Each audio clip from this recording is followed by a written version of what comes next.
नमस्कार मित्रांनो, मनोरंजन सृष्टीतून एक दुःखद बातमी समोर आली आहे. कारण एका गायकाचे निधन झाले आहे. तर चला जाणून घेऊया काय आहे सविस्तर माहिती.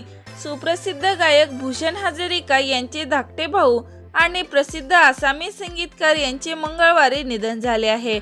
यांनी वयाच्या 75व्या वर्षी अखेरचा श्वास घेतला. मागील काही महिन्यापासून ते आजाराशी झुंज देत होते. नुकतेच त्यांना रुग्णालयात दाखल केले होते, तेव्हा त्यांची प्रकृती बरी झाल्याने डिस्चार्ज दिला असता मंगळवारी त्यांची प्रकृती पुन्हा खालावली आणि दुर्दैवी अंत झाला. यांना एक मुलगा आणि एक मुलगी अशी 2 अपत्ये आहेत. आसामच्या सांस्कृतिक आणि संगीत विश्वात यांचे मोठे योगदान होते. यांच्या जाण्याने संगीत क्षेत्राला मोठा धक्का बसला आहे. तर काही जण म्हणतात गायनाचा खरोखर हिरा हरपला आहे. तर मित्रांनो, भूषण हजारिका या सुप्रसिद्ध गायकाला आपल्या चॅनल कडून भावपूर्ण श्रद्धांजली.